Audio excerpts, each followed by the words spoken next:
Une mère noire et son fils battus et chassés par ses beaux-parents, jusqu'à ce qu'un millionnaire intervienne.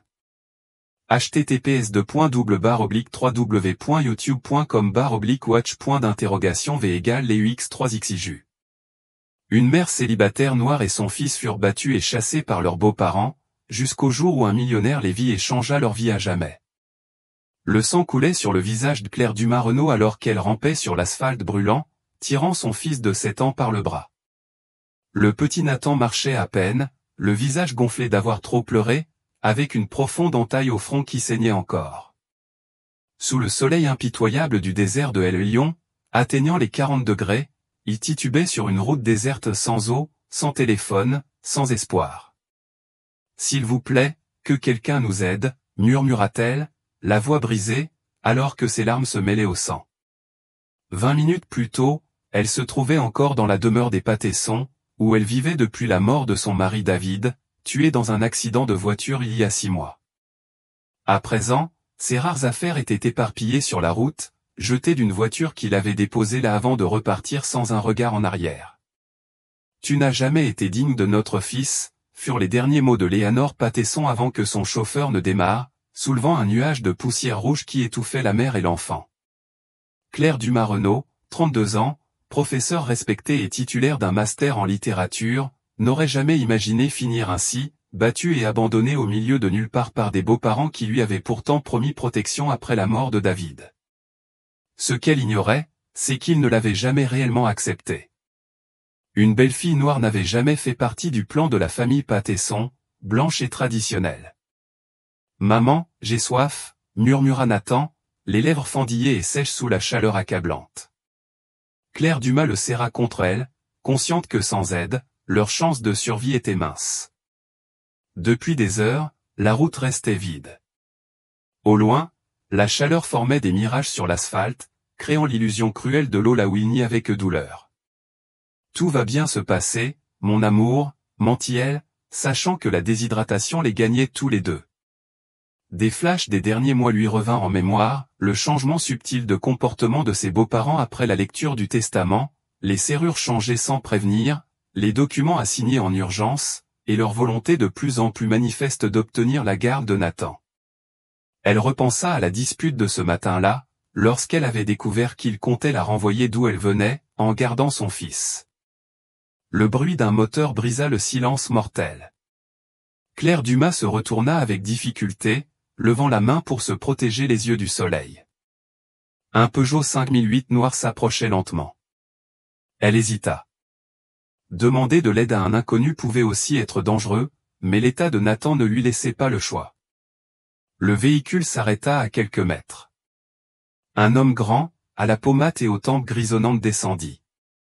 Il portait des vêtements simples, un jean et une chemise boutonnée. Malgré la voiture de luxe, ses yeux sombres analysaient la scène avec une expression indéchiffrable. « Vous avez besoin d'aide », dit-il. Ce n'était pas une question. Claire Dumas acquiesça en serrant Nathan contre elle. « Je m'appelle Julien Morel-Renaud.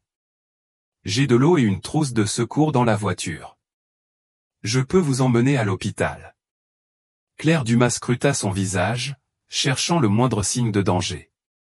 En 15 ans passés en Lyon, elle avait appris qu'une femme noire dans une situation de détresse ne suscitait pas toujours la compassion. « S'il vous plaît, dit-elle enfin. Mon fils a besoin d'aide. » Julien Morel s'approcha lentement, comme on approche un animal blessé, et lui tendit une bouteille d'eau. « Je ne vous toucherai pas sans votre accord. Mais cette blessure sur la tête du petit nécessite des points de suture, et vous êtes tous les deux en état d'insolation avancée. » En acceptant l'eau d'une main tremblante, Claire Dumas capta quelque chose dans le regard de Julien Morel. Ce n'était ni de la pitié, ni du jugement, mais une forme de reconnaissance silencieuse, comme s'il savait lui aussi ce que c'était que d'être seul au moment le plus désespéré. À l'horizon, la demeure des Patesson n'était plus qu'une silhouette lointaine sous un ciel orangé. Depuis l'une des fenêtres, Éléonore Patesson observait la scène avec des jumelles, le visage figé en un masque de froideur calculée. À cette heure-ci, ils doivent déjà être morts, déclara Richard Patesson, son mari, en se servant un whisky. Personne n'est passé par cette route depuis des semaines. Ce qu'aucun d'eux n'imaginait, c'est que cette rencontre sur la route ne marquait pas la fin de l'histoire de Claire Dumas et Nathan, mais seulement le commencement. Et lorsque la poussière finirait par retomber, rien dans la vie des Patesson ne resterait intact. Si cette histoire de souffrance, de préjugés et d'espoir de justice a touché ton cœur, abonne-toi pour découvrir comment une femme qui avait tout perdu trouva, au bord d'une route déserte, non seulement le salut, mais aussi la force d'affronter ceux qui avaient voulu la détruire. À l'hôpital mémorial de Lyon, Claire Dumas observait Nathan qui dormait, le front recouvert de bandages. Ses propres blessures lui semblaient dérisoires face au soulagement de voir son fils respirer paisiblement. Madame Renaud. La docteure Parvati Kumar entra silencieusement. Les examens de Nathan sont bons. La contusion n'est pas aussi grave que nous le craignions. Un homme en costume impeccable fit irruption dans la chambre, suivi de 2 policiers. Théodore Fléchard, avocat de la famille Patesson. Je suis ici pour discuter de la situation du mineur Nathan Patesson. Renaud, corrigea Claire Dumas. Le nom de mon fils est Renaud. En effet. Je suis en possession d'une demande préliminaire de garde. Les Patesson invoquent une négligence grave.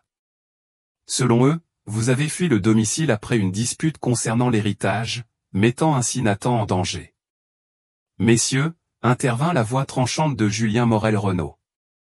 Cette femme et son fils reçoivent des soins médicaux. Toute procédure légale peut attendre 48 heures, comme le prévoit la législation de Lyon. Une fois tout le monde parti, Claire Dumas se tourna vers Julien Morel. Pourquoi m'aidez-vous? Vous ne me connaissez même pas. Il y a 20 ans, personne ne s'est arrêté pour aider ma sœur.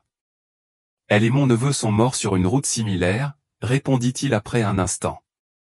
Quant au Patesson, Richard a tenté de me ruiner quand j'ai refusé de lui vendre mon brevet de filtre solaire. 3 jours plus tard, dans le bureau moderne de Zoé Marchand, l'avocate engagée par Julien Morel, Claire Dumas écoutait avec stupéfaction les accusations portées par les Patesson. Il parle d'instabilité émotionnelle et affirme que vous avez tenté de faire chanter la famille, expliquait Zoé, une femme noire d'une 40aine d'années aux tresses élégantes, avec un ton direct. Ils disent aussi que vous avez volé des bijoux et inventé une histoire pour vous faire passer pour une victime. Comment peuvent-ils retourner toute la situation comme ça? Parce qu'ils ont de l'argent et de l'influence. Éléonore Patesson vient d'une famille puissante. La vraie question est, qu'avez-vous contre eux? Claire Dumas ouvrit son sac et sortit une clé USB. J'ai remarqué des choses étranges ces dernières semaines. Des documents sur la garde de Nathan qui surgissaient avec une urgence à signer. Mes comptes bancaires fermés. Elle hésita. J'ai commencé à enregistrer nos échanges après que la gouvernante m'a alerté sur leurs intentions. Zoé connecta la clé. La voix glaciale d'Éléonore Patesson emplit la pièce. David n'aurait jamais dû l'épouser, cette professeure noire sans statut social. Mais maintenant, nous allons corriger cette erreur. L'enfant a le sang des Patesson et il ne grandira pas avec elle. Les yeux de Zoé s'agrandirent en entendant des conversations explicites sur comment se débarrasser de Claire Dumas, falsifier des évaluations psychologiques, et Richard donnant des instructions à son chauffeur pour les déposer dans un endroit difficile à retrouver. Cela change tout, dit Zoé.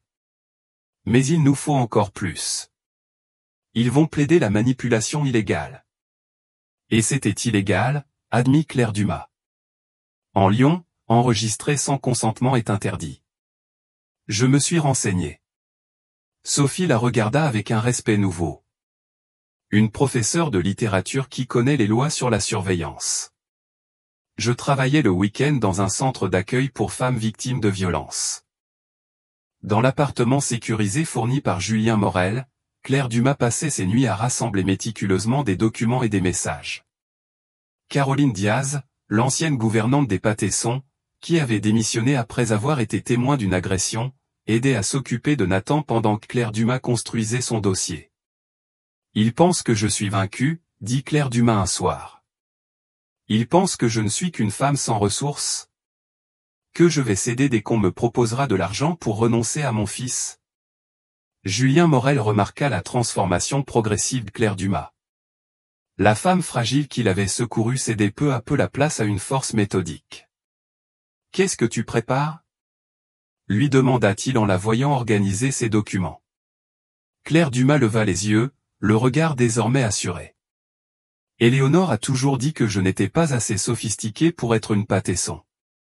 Eh bien, je vais leur montrer de quoi est capable une professeure de littérature sans statut social. » À la demeure des Patessons, Éléonore servait des boissons à des personnalités influentes de la haute société de Lyon. Cette femme a, manifestement, des problèmes mentaux, déclara-t-elle. Nathan sera à sa place d'ici quelques semaines. Richard exhibait fièrement une photo de Nathan, utilisée pour entretenir l'illusion d'une famille aimante soucieuse de son petit-fils. Ce qu'ils ignoraient, c'est qu'à ce moment même, Claire Dumas contactait des dizaines de personnes lésées par les Patessons au fil des années, d'anciens employés réduits au silence, des partenaires trahis, des salariés maltraités. Ensemble, leurs témoignages, combinés aux preuves réunies par Claire Dumas, allaient former une tempête parfaite. Car parfois, l'arme la plus puissante contre l'arrogance n'est ni l'argent ni le pouvoir, mais la patience silencieuse de celui ou celle qui a survécu en observant attentivement. Et tandis que les Patessons fêtaient leur victoire imminente, chacun de leurs mouvements était soigneusement documenté par un réseau croissant d'alliés unis par un même désir de justice. Imagine leur surprise, murmura Claire Dumas à un Nathan endormi. Quand ils découvriront que cette femme qu'ils ont abandonnée pour mourir dans le désert non seulement a survécu, mais a appris à s'épanouir dans les conditions les plus rudes. Comme les plantes du désert, en apparence fragiles, mais qui cachent une force insoupçonnée sous leur surface. Le jour de l'audience préliminaire arriva comme un orage annoncé. Au tribunal du comté de Maricopa, la salle principale était remplie de visages curieux, journalistes locaux, avocats déséuvrés, citoyens intrigués par la rumeur selon laquelle les puissants Patessons allaient enfin être défiés. Éléonore et Richard Patesson entrèrent avec l'assurance de ceux qui n'ont jamais perdu une bataille. Éléonore, impeccable dans son tailleur gris perle, salua discrètement le juge Laurence Griffon, un vieil ami de la famille depuis 3 générations. Richard sourit en reconnaissant 2 membres du conseil scolaire, dépendant de ses dons annuels.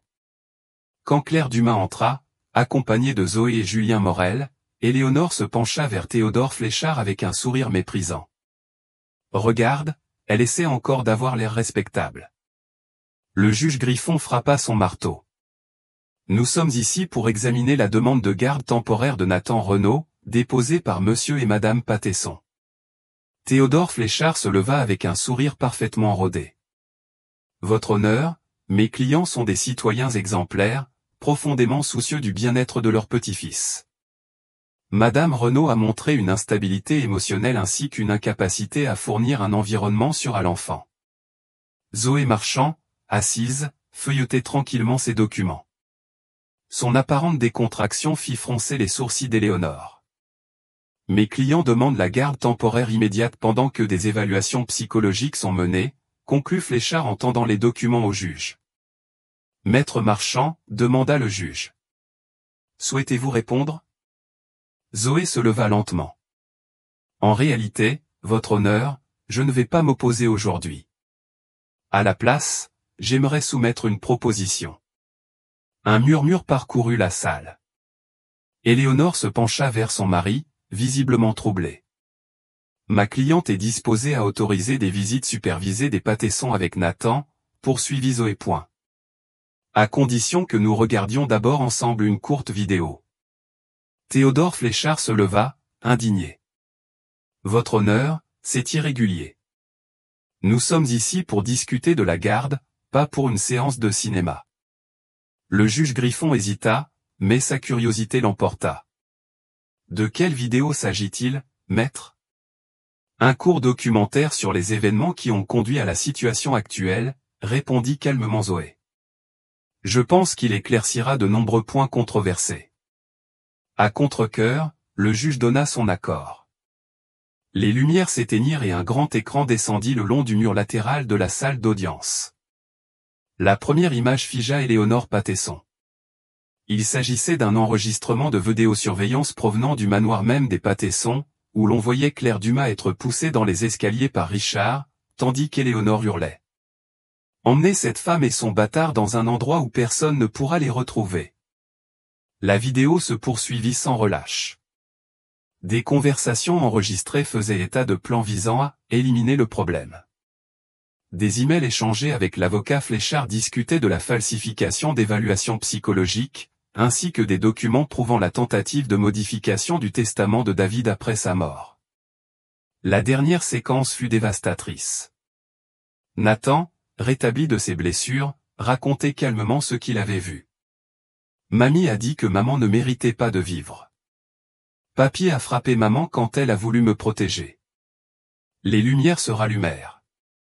Éléonore était pâle comme la craie. Richard fixait le sol.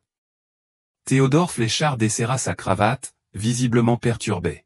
« Votre honneur, reprit Zoé, nous souhaitons déposer une plainte pénale formelle contre Éléonore et Richard Patesson pour tentative de meurtre, coups et blessures, falsification de documents et obstruction à la justice. » Le juge Griffon, maintenant profondément bouleversé, remit ses lunettes en place. « Maître Fléchard, vos clients ont-ils quelque chose à dire ?» Fléchard resta muet. Éléonore tenta de se lever, mais ses jambes cédèrent. Finalement, Richard parla, « Tout cela est faux. De la manipulation numérique. » À ce moment-là, la porte arrière s'ouvrit. Caroline Diaz entra, suivie de 3 anciens employés des Patesson. « J'ai tout vu, votre honneur, » déclara Caroline avec dignité. « Et je ne suis pas seule. » En moins d'1 heure, Éléonore et Richard Patesson furent escortés hors du tribunal, placés en garde à vue. Les flashs crépitèrent, capturant la chute des intouchables de Lyon. Dans le couloir silencieux, Claire Dumas resta assise, tremblante. Julien Morel prit place à ses côtés sans la toucher, lui offrant simplement sa présence. « Comment avons-nous pu faire tout cela ?» demanda-t-elle à voix basse. « Ce n'est pas nous, » répondit Julien Morel. C'est toi. Ton courage d'avoir tout filmé, ton intelligence pour monter ce dossier. Moi, je n'ai fait qu'apporter des ressources.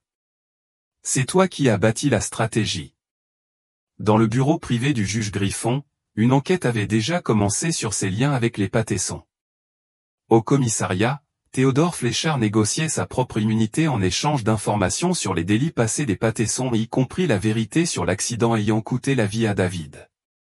Toute la ville ne parlait plus que de cela, une enseignante noire, que tous pensaient incapable de rivaliser avec une dynastie centenaire de Lyon, non seulement avait survécu, mais avait aussi mis au jour des décennies de corruption, de préjugés et de crimes dissimulés. Pendant ce temps, à l'extérieur du tribunal, Nathan jouait avec d'autres enfants, insouciant de la tempête qui venait de passer. Son rire cristallin résonnait dans l'air, comme si les ombres avaient enfin quitté sa vie. « Tu sais ce qui m'impressionne le plus ?» dit Julien Morel en regardant Claire Dumas. « À aucun moment tu n'as agi par vengeance. Seulement pour la justice, pour la protection. » Claire Dumas regarda son fils jouer, puis les gros titres qui circulaient déjà sur les téléphones autour d'elle. La dynastie Patesson s'effondre. Tentative de meurtre révélée par une mère célibataire. « Il y a 2 types de personnes dans ce monde, » répondit-elle doucement. Ceux qui pensent que le pouvoir consiste à écraser les autres, et ceux qui comprennent que la véritable force, c'est de rester intègre, même quand on essaie de te briser.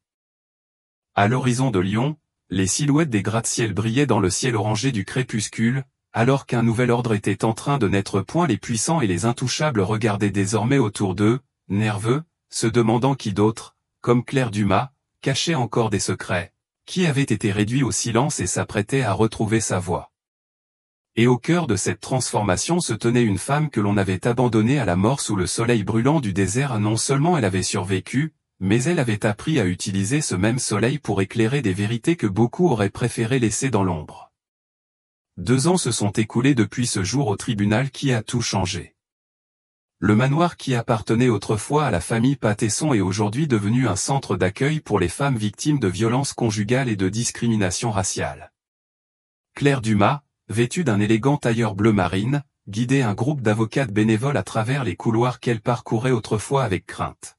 « Vous pouvez en être certaine, expliquait-elle, lorsque ces femmes arrivent jusqu'à nous, Elles ont déjà essuyé au moins 5 refus de différentes institutions. Notre mission n'est pas seulement de leur offrir un refuge et une assistance juridique, mais aussi de leur rendre quelque chose que le monde a tenté de leur voler, leur dignité. Dans l'ancien bureau de Richard Pattesson, aujourd'hui transformé en bibliothèque juridique, Nathan, 9 ans, aidait d'autres enfants à faire leurs devoirs. Son talent pour les mathématiques et les sciences s'était épanoui dans un nouvel environnement scolaire, libéré du poids d'être le petit-fils des Pattesson.